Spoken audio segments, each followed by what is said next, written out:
your handicap could change in 2024.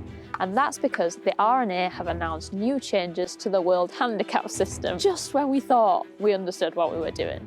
Now, there's going to be new ways that you can get handicaps in terms of different golf courses in different formats, and also tweaks for how your handicap is calculated.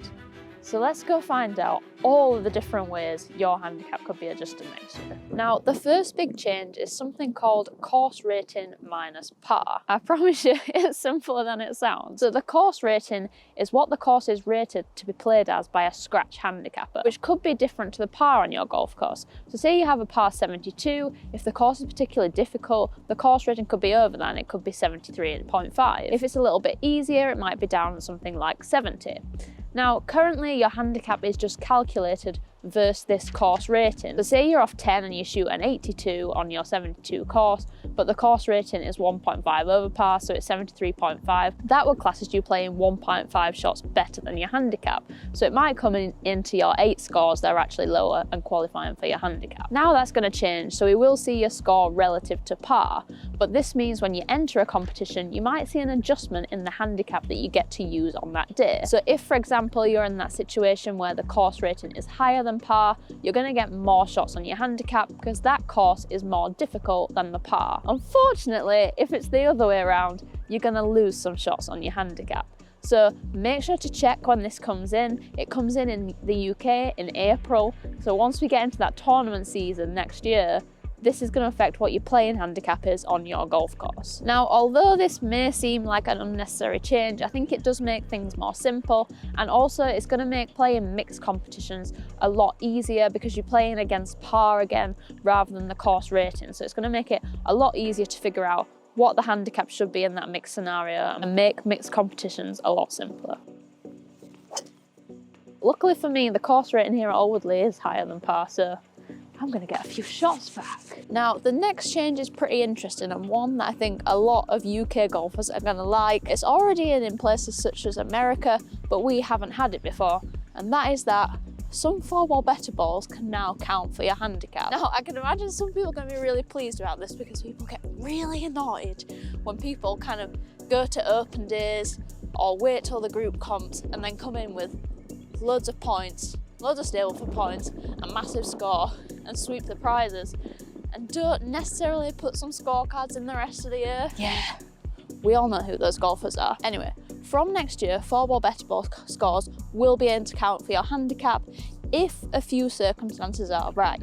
So as a pair, you have to have 42 points or more, or be 6 under par. After that, the person who wants the score to count for their handicap has to have contributed to the score on at least 9 holes, and in those 9 holes they have to have got 36 points. If you hit that criteria, that score will count just like a normal competition round and will go down for your handicap. Now, this will be done in the usual way, where if you put a 9-hole card in, they kind of multiply the points up to see what your 18-hole score would be, and I think it's going to be really good and maybe catch out a few people who might be protecting the handicap to win some competitions. Now, another change comes in terms of the par of your golf course. Now, before there was quite strict boundaries on what had to be a par 3, a par 4 and a par 5 based on the maximum length the hole could be, the minimum length the hole could be, and also which gender was playing that hole. That is set to change, but it is optional based on your golf club. So some holes on different golf courses have different pars depending on what tee you're playing from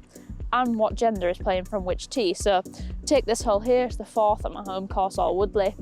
Sometimes it's a par 4, sometimes it's a par 5, and it can get quite confusing in terms of different competitions, knowing which one it is, and also in terms of match play, because it all just feels a bit weird when it's a par 5 and someone else is a par 4.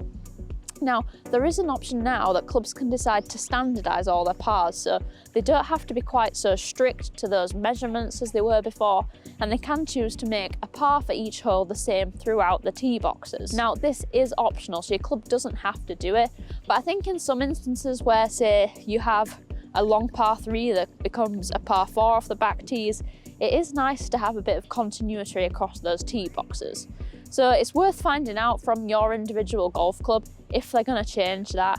And maybe when you go to new golf clubs, just checking to see if they have changed any of the pars on the holes. Now it is worth noting in this, you can choose to standardise within genders as well, so it might be that you want to make this hole a par 4 all the time for men, but you're still going to leave it as a par 5 for women, or vice versa. You don't have to run it all the way through the entire tee system.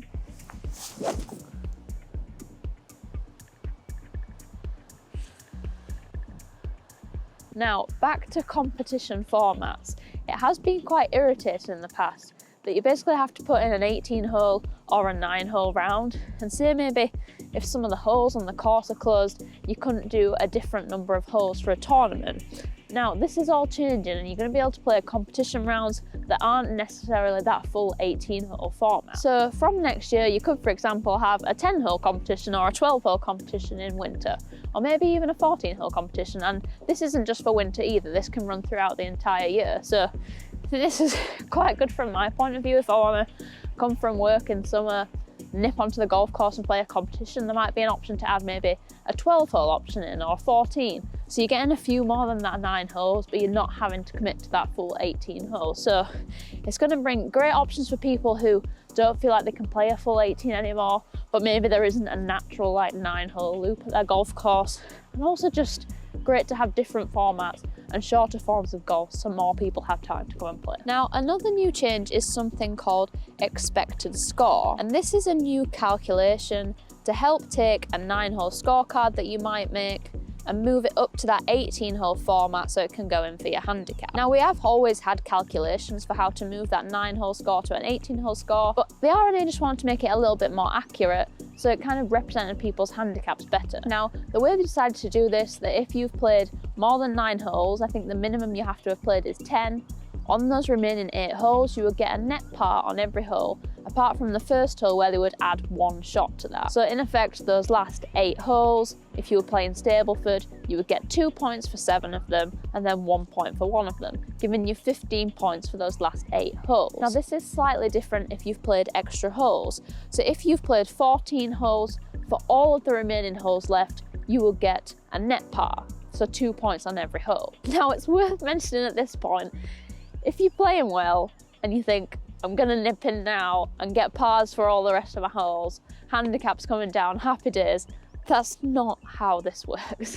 So you either have to be putting a 9 hole card in, or there has to be some sort of exceptional circumstance. So maybe there's been a thunderstorm, the course has been shut, maybe it's got dark and you've been physically unable to finish your round, or maybe you've got injured partway around. You have to have a valid reason, and it can't just be used to manipulate your handicap when you're playing well. It is also worth noting within this, if you do start a hole and don't finish it, you'll still get that net double bogey that we currently get in that situation. So really, expected score is just about making sure if people are putting scorecards in that are less than 18 holes, the calculation and the points they get for the remainder of the round are more accurate to what they might have actually shot, and just gives them overall a more accurate handicap.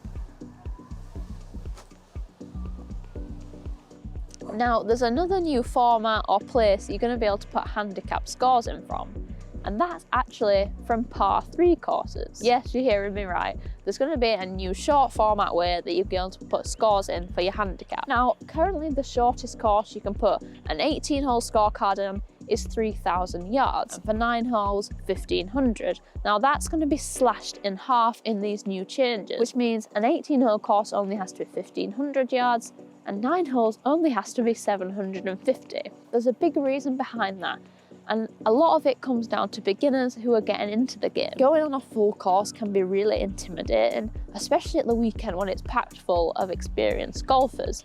And actually, it's a really nice way to kind of ease into the game and learn how to play, and also get your first handicap. It also really helps in places where there's kind of a certain level or a certain handicap maybe expected before you can go on the golf course. So it means you can go to these par 3 venues and get up to speed and get your handicap before then going on to these golf courses. These par 3 courses are going to be slope rated in the same way that our current 18 hole or 9 hole golf courses are, and that's a process that's starting now. So at some point in the future, pretty much all par 3 courses are going to be rated for you to put a score in for handicap. I think this is a really great initiative for those beginners golfers, because it's just going to be so much easier and quicker to learn, and makes it so much more accessible for people to get handicaps.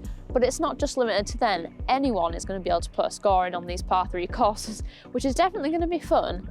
I wonder if it will be harder or easier for your handicap, given sometimes par 3s are so statistically hard to score on. But maybe if you get on those shorter courses, it's going to be a bit easier and a lot of fun.